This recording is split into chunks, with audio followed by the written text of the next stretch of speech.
We're doing it. What is up, beautiful people? And welcome back to What's Up Wednesdays with the professionals of the roundtable. I'm Tara, and I am joined today by Meenal. Hello, beautiful. Tell us a little about yourself. Hello. I am Meenal Patel. Currently I'm a hypnotherapist and I do emotional freedom technique. I started off as a scientist doing research for many years with drug discovery, vaccines, and now I am doing hypnosis and emotional freedom technique, helping people individually. Nice. Yeah. How did you get into that? Well, it's quite interesting because growing up, all I wanted to do was work on myself and improve myself and be on my own personal journey. But doing research, I love science and I wanted to help people. But what happened is it's hard to just do research and help people because you're looking down at the bench, you're doing experiments, you don't see the end results. But you often do hear things that you don't want to hear trying to help people. The toxicity of the medications you're making, what they don't want to show on some of your experimentations.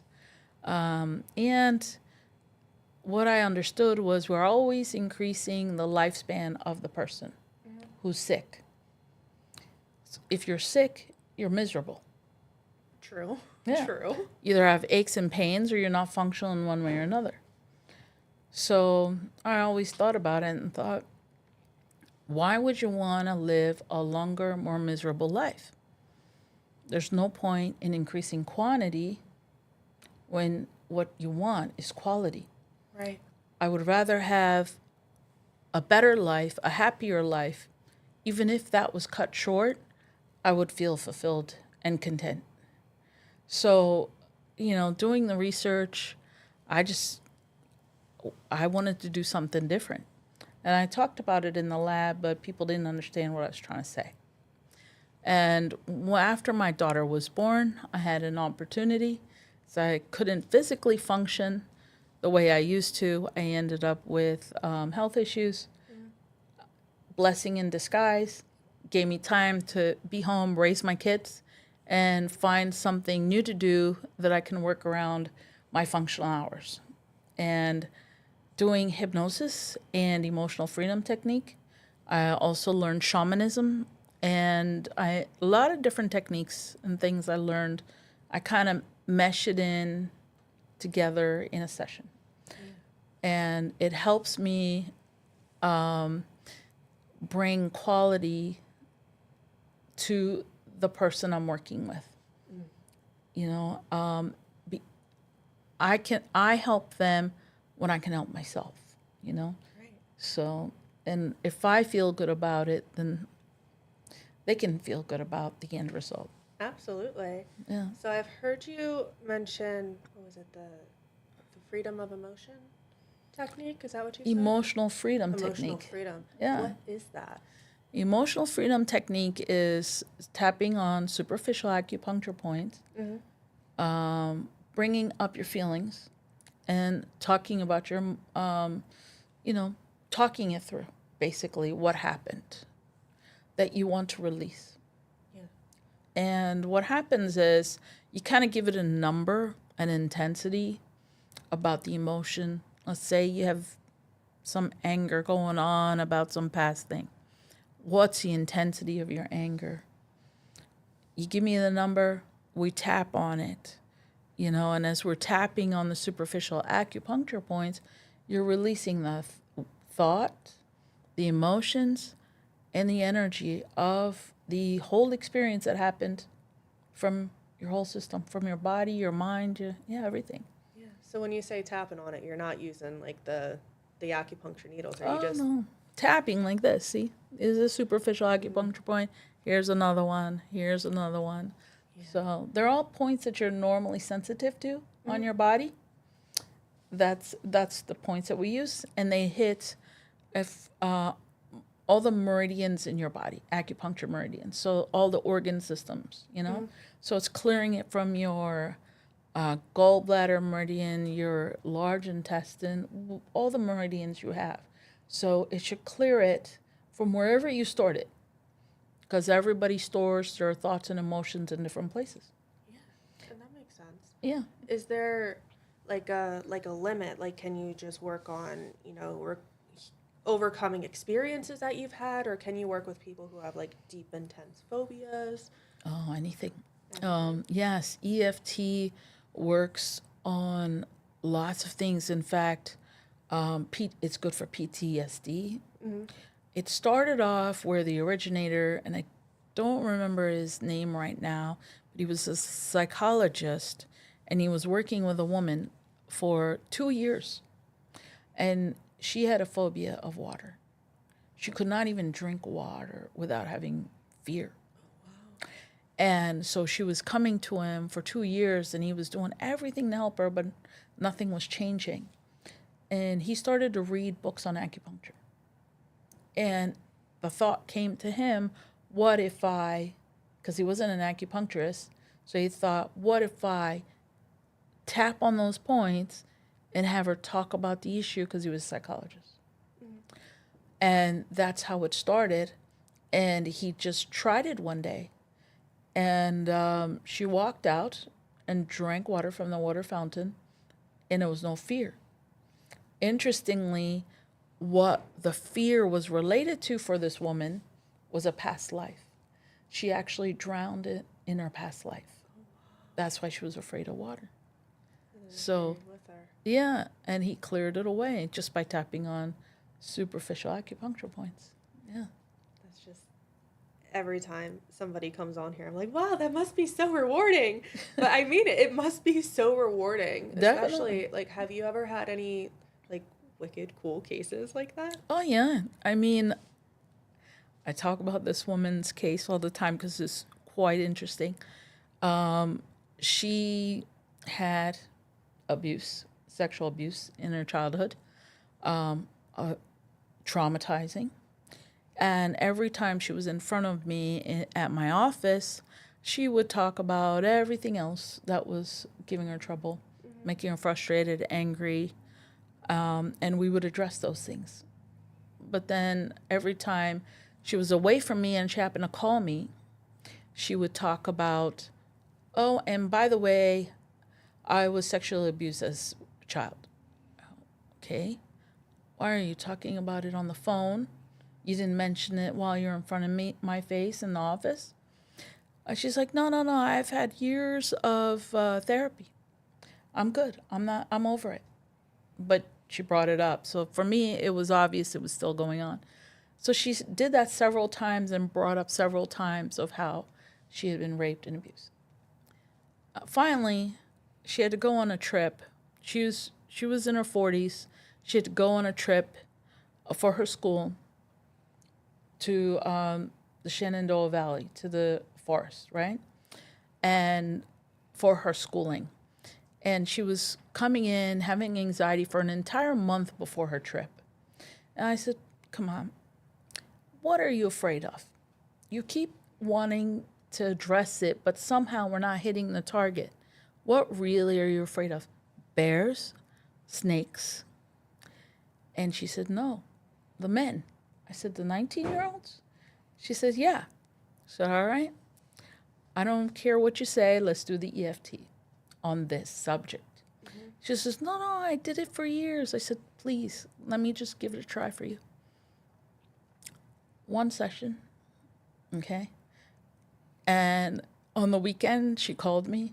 She was complaining and upset and frustrated about what was going on.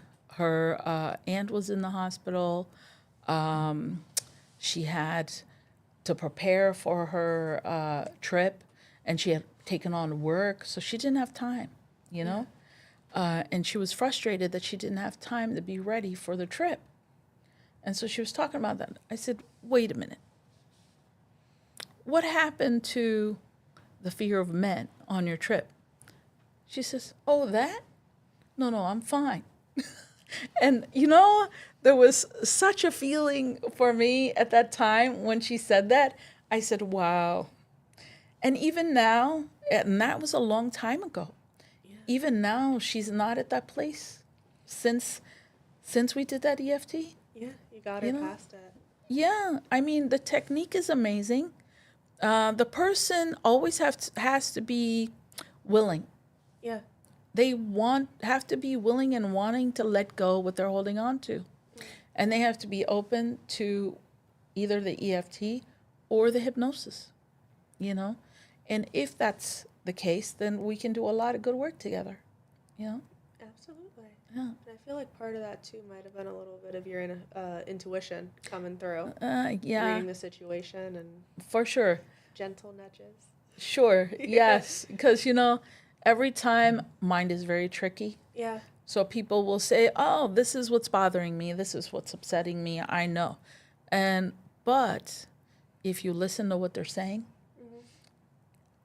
and how they're behaving and their emotions when they talk about the subject, you'll know what's bothering them right away. And because whatever you talk about is what's on the top of your mind. Yeah. That's what's bothering you the most. And the intensity you give it, it'll tell me whether it's upsetting for you, it's happy for you, and how intense, And no matter, I'll switch my questions around just a little bit, ask them from a different angle. And the story's always the same, It's like, it's the same thing that keeps popping up. And that tells me, what the problem is, what's going on. Also, yeah, I use my intuition a lot, especially with EFT. I go with it. Sometimes I don't know what words will come out, but I trust that whatever they need, I can provide. Yeah, it's like you're a vessel for healing almost. I hope so. I think you are. Thank you. Even just sitting with you, I already feel better. Thank you. You're amazing. Thank you. So, can I ask you a silly question? Sure. So, I feel like most mainstream medias portray hypnosis. Yes. Right? You have the swirling lines, you have the stopwatch. That can't be real. Well, all of it works. Yeah? Yeah, all of it works. So I guess there's some myth busting to do. Okay, let's bust a myth. Yes. When you get hypnotized, it is not like what you see on TV. Right. Can those tools work for hypnosis? Definitely they work. Okay? But you're not going to cluck like a chicken.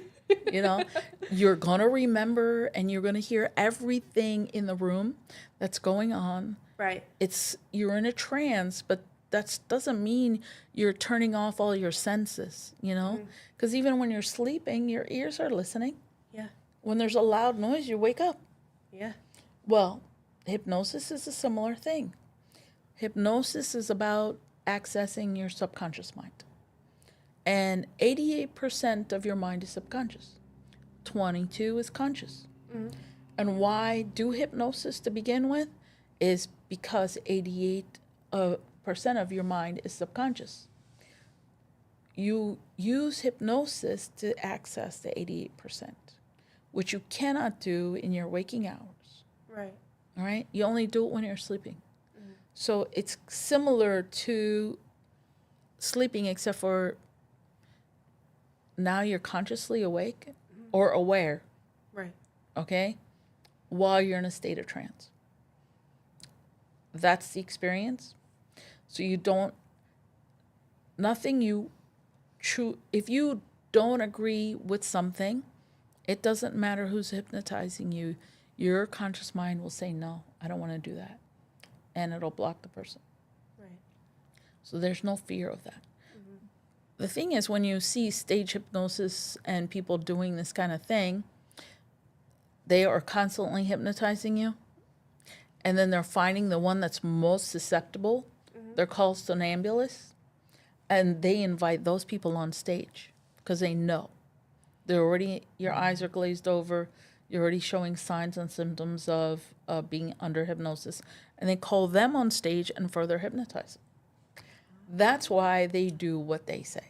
They're picking out picking out Yes. the right people. Uh-huh. Okay. And to hypnotize, you need everything a TV gives you. Lights, sound, a feeling like when you're watching a burger commercial or something, the juicy burger and the people biting it, you can almost taste it, Yeah. right? So if you can use as many senses as possible, that's what hypnosis does. And so, yes, repetitive motion works. So the clock going back and forth, it is hypnotizing, you know. So the tools work. The experience isn't the way it was portrayed to be traditionally. Right. Yeah. So you're not going to go into your office and leave Yeah. on all fours and No. barking like a dog. No. No. No. So with that being said, there has to be like a certain amount of trust, or there has to be like a certain For amount sure. of rapport Yes, between like you and your clients or your patients. for sure. Do you ever run into it where, you have somebody who says, hey, I really want to work with you and I think that you might be amazing for me, and you're like, I don't think it's a good fit? Usually when they do that, they are a good fit. Because they're wanting and willing Yeah. and they're drawn to trusting. you. It's when they come in hesitant, doubting, Right. and then people ask me, this is a question I've got recently a few times, can you hypnotize everybody? Yeah, majority of the people are hypnotizable. It's a matter of your choice on wording. And prior to, they would only cater to a certain kind of, people that would use direct language. Right. Now they've done some research and understood that if you use indirect language, you can hypnotize all of the rest of the population that you were missing. Only thing, there's also a group of people who only choose to believe the words coming out of their own mouth. Okay?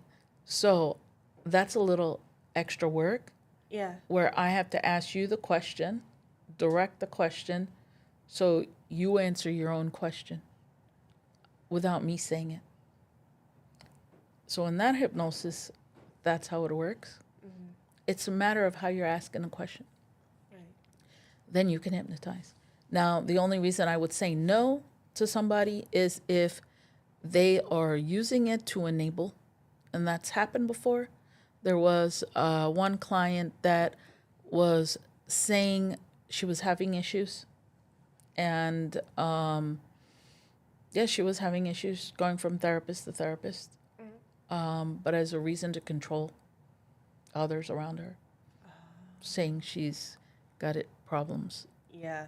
Kind of Yeah. like a manipulation Yeah. kind of a thing. At that point, I say I'm not enabling. I'm sorry. Yeah. And that's respectable. 110%. Yeah.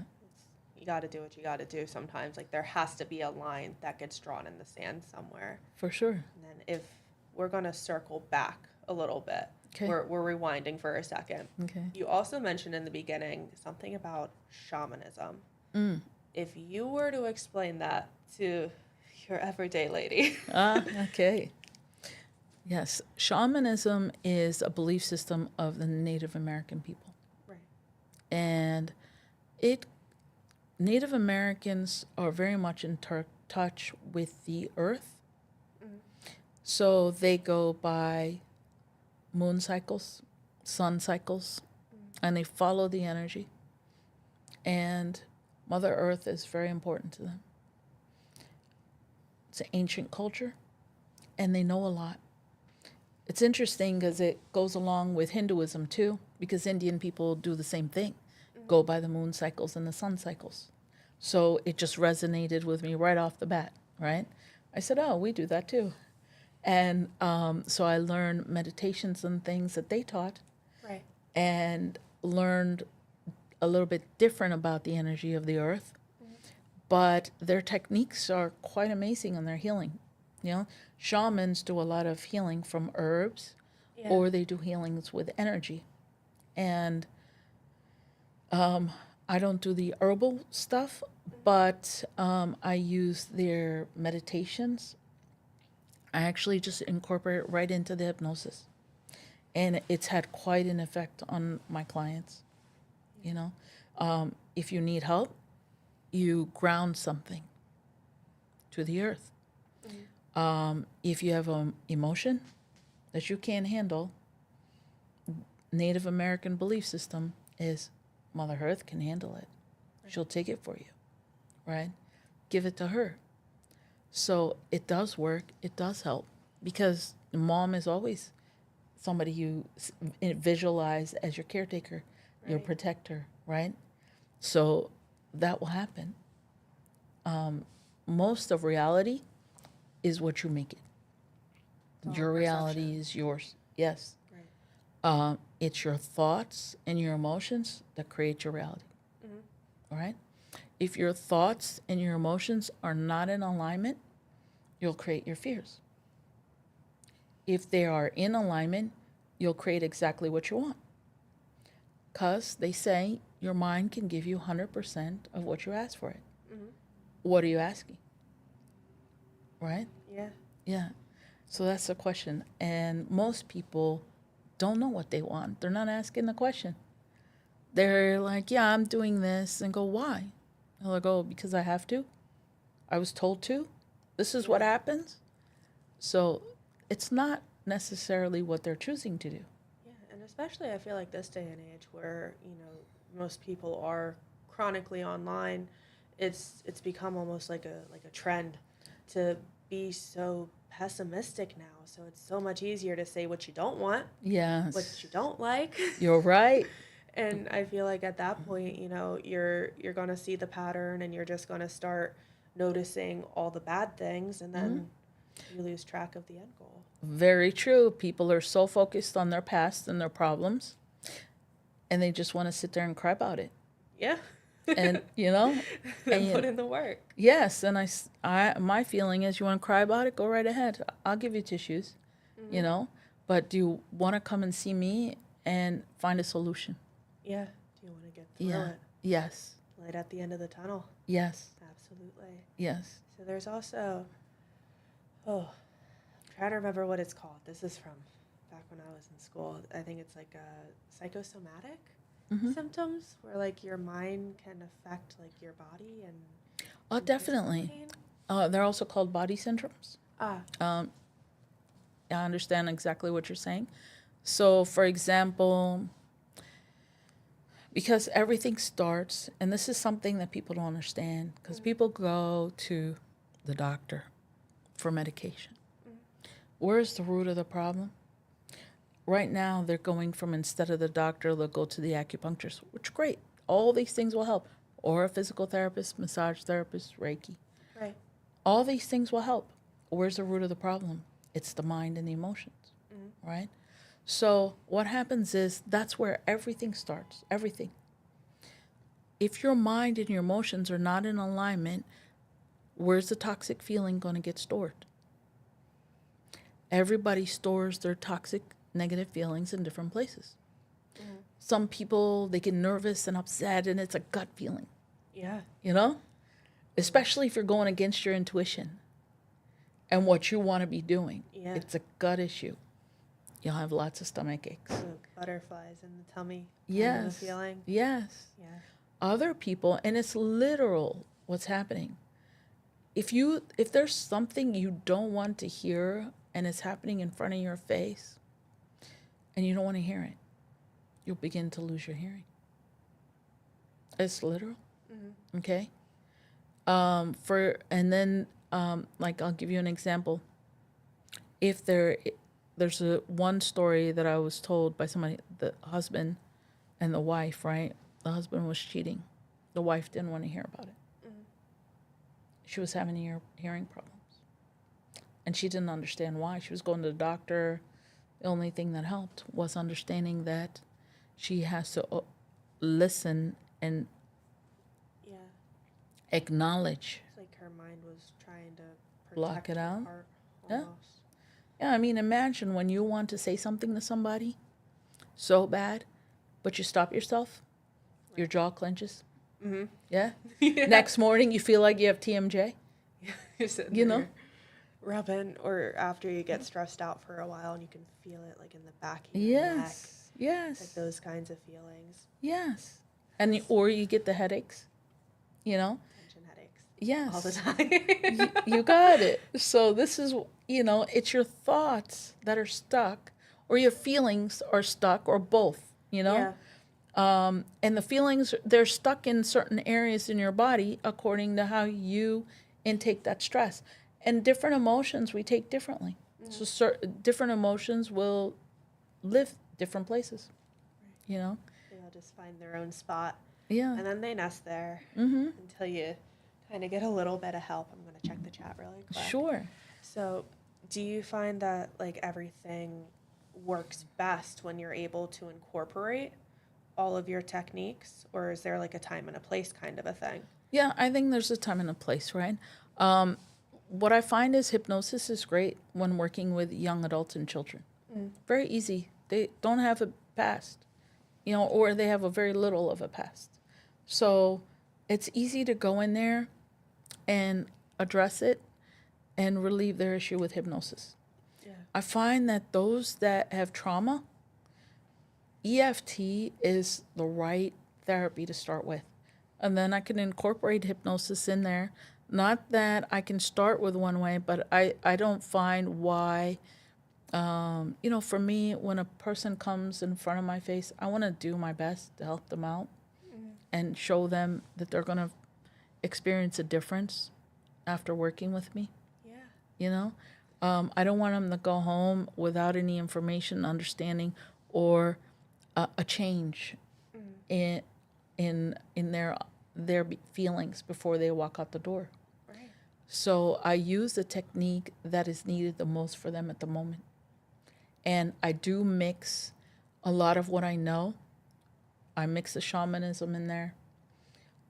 Sometimes I'm also certified level 2 Reiki. So I will mix that in there, I will mix my energy healing from shamanism as well as my meditations from there. Yeah. So you're working everything Yeah. in together. We did have a couple of really interesting questions. Somebody asked, how do you treat patients who have addiction issues? What would be your route that you would take? Well, it's easy to first put a Band-Aid on the addiction. And it's the most important thing. Because you want to calm down their addiction, you need to calm their reasoning of why they're addicted in the first place. For quit smoking, some people come in and they're smoking because it is so ingrained in their lifestyle. They've been doing it since they were young. Their friends were doing it. Yeah. It became a habit, okay? But it relieves their stress. So every time they're stressed, they smoke. Right. Now, if they don't have a cigarette, they're going to be stressed.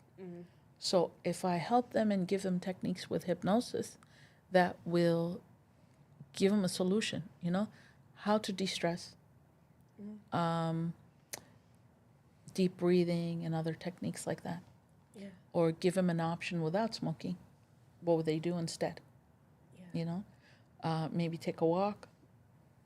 So that's the right solution in the beginning, is to address that and slowly wean them off. Always, always, always to go back to the root of the problem, where it started, and pull the roots out. Right. You know? It's like a weed. Yeah, you got it. That's exactly what's the right thing to do. Yeah. That's my approach. You just kind of got everything Yes. snatched out of there, Yeah. so to speak. Yeah. And then we also have somebody, I like this question a lot. How do you help clients uncover and heal emotional wounds that they may not even be consciously aware of? And what role does the subconscious mind play in that process? I like this question. Okay. Yes. Well, the subconscious mind is always guiding you. It's actually guiding you every moment to say, hey, for example, for you, right? We'll say, Tara, you need to go over here, take your dog over there. That's a better place to go, maybe. Or, Tara, that person is not going to work out for you. Go to somebody else, Yeah. It's always telling you and guiding you. Most of us are not listening.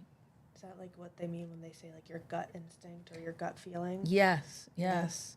So what happens is when somebody comes to me, they will say, well, I'm feeling this and certain symptoms, right? Yeah. Or problems. I'm having stomach issues. I don't know why. I had it for, and it's related to my anxiety. You'll understand. Already it's connected. And they don't know when it started, but it's getting worse and worse. I said, okay, so let's go back. That's the first step. You don't know. Yeah. Let's go back. Tell me, did you have it 5 years ago? No. 7 years ago? 10 years ago? And sometimes they don't even realize when they look back, oh my God, I had it since I was like 10 years old or something. So what happened that moment? You know, when it started, what happened? What was going on in your life? That's what we work on. And the word choices you say, Right. the reactions you have, intuitively tell me what to look at, right? And what your story is all about. So now I can dig and say, okay, so this situation in your past happened why? Yeah. Were you forced in a situation? Did you go in innocently not knowing it? What happened? How much of a trauma is it? And then it's just a chain reaction. You know, each new trauma that triggers the past trauma only makes that trauma bigger. Yeah. But the mind really doesn't know the difference between fact and fiction. Yeah. So, for example, if something happened in your childhood, right? That's your initial moment of trauma. Every new trauma that seems to relate to it, because remember, the minute you had your trauma or anything happens ever, right? Let's just take food, for example, and gluten, because that's a big issue. Yeah. So you were sitting there eating cereal for breakfast, because a lot of people used to eat cereal and maybe still do now, cereal and milk. And you're eating cereal, it's morning, it's crazy, it's time for you to go to school, you got your siblings there, your mom's yelling, hey, get your books, it's time to go, why are you late? And you're sitting eating your food. It's when you're supposed to be calm and collected, focused, and not full of fear, right? Right. But your mom comes, raises her voice. The minute that kind of thing happens, or a loud noise happens of any kind, right? Your muscles tense, your breathing changes, your energy goes to your hands and feet, right? Blood pressure goes up. Everything that says anxiety, because that's what it triggers, fight and flight in that moment. So what happens is your mind remembers all that, right? And your mind remembers, I was eating milk and cereal, I was at home, I was wearing these clothing, the room had this color in it, I remember my mom's voice. So you know why many times people feel their mom's voice is annoying? Because they've yelled too many times at you. But if somebody else is listening to the mom's voice, they'll go, what a nice voice. Yeah. That's soothing. Because they don't have the connection that you No. have. Yeah. Right. So now anytime you would hear a voice that reminds you of your mom's voice that was yelling, now your whole body will tense. And you won't even know why. Because your mind doesn't know the difference. So when a person grows up and has a relationship, they'll usually attract a person that's going to show them the trauma from their past. Now, the partner is there, but the mind doesn't know the difference between fact and fiction, and it's recalling the mom or the dad or whatever it is, the trauma.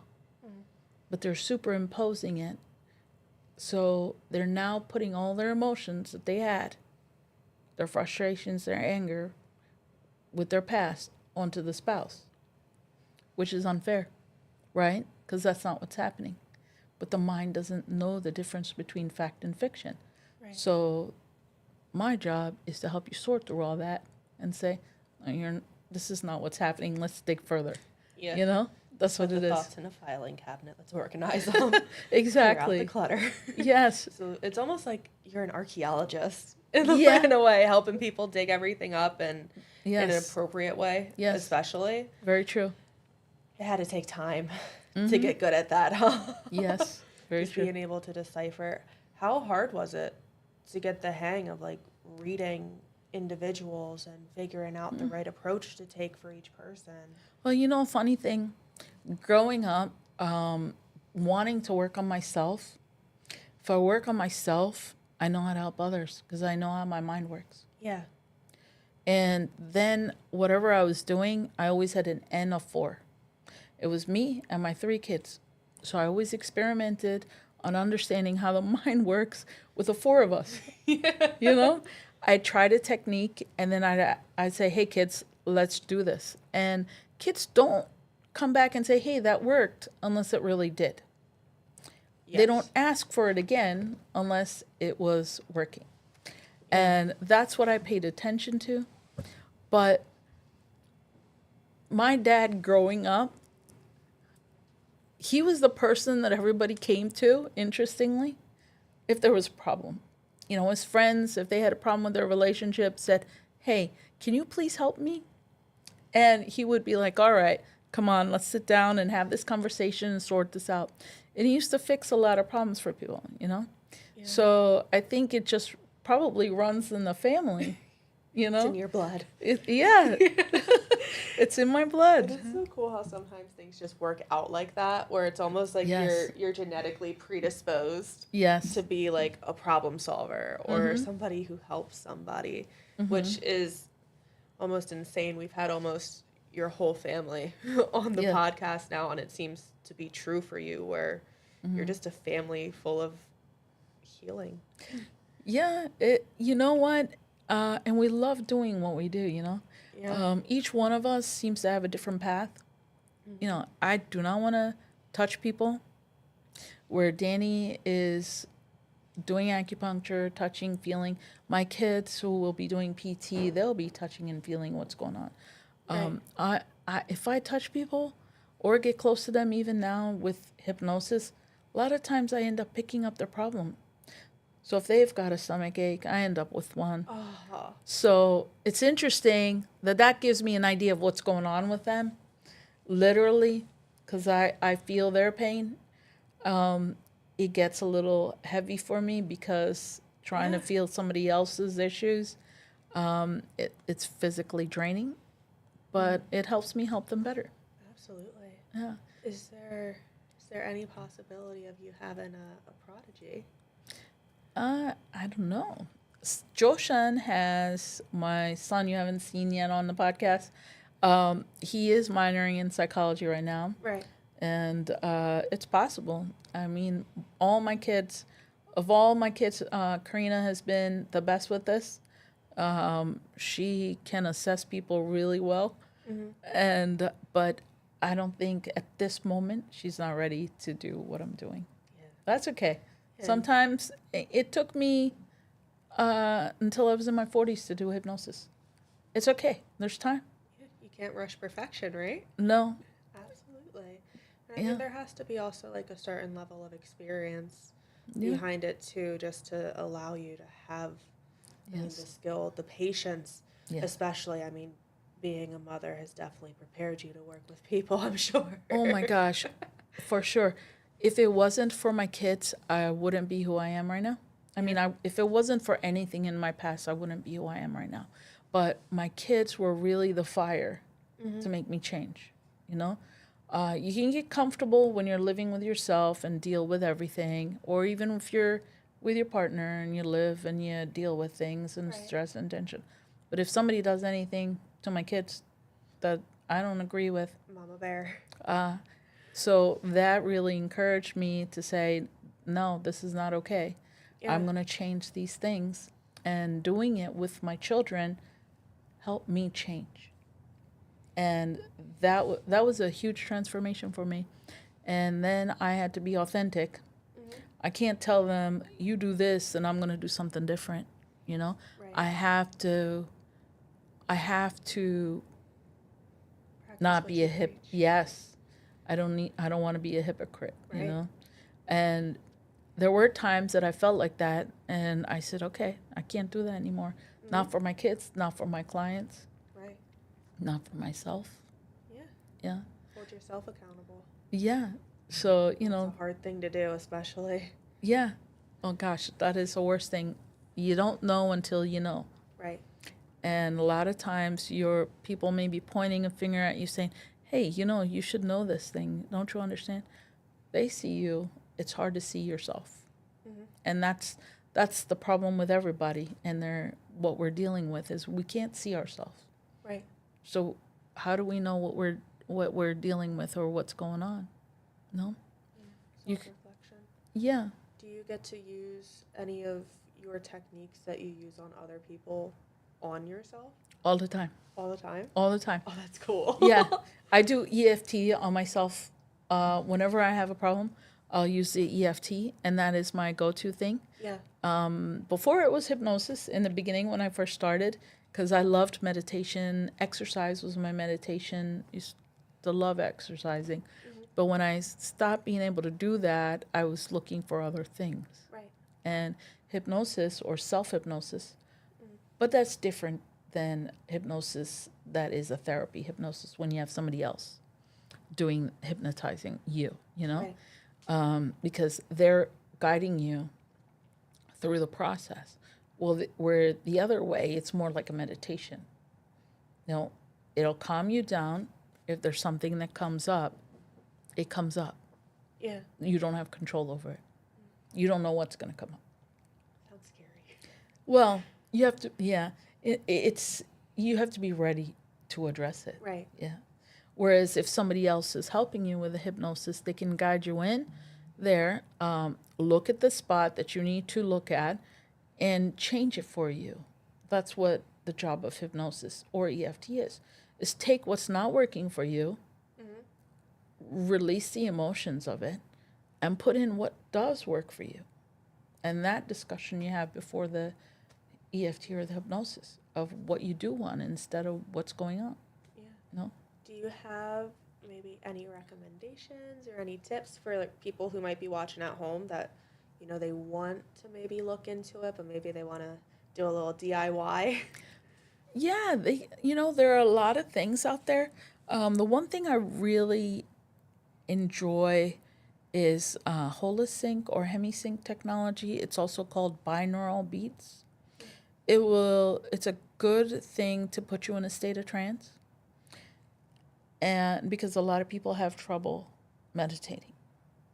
Okay? So if you do something like that, at least you'll get used to going internally. Close your eyes and just sit there. Minute you close your eyes, it's the biggest organ that goes outwards. Okay? So when you close your eyes, you go inwards.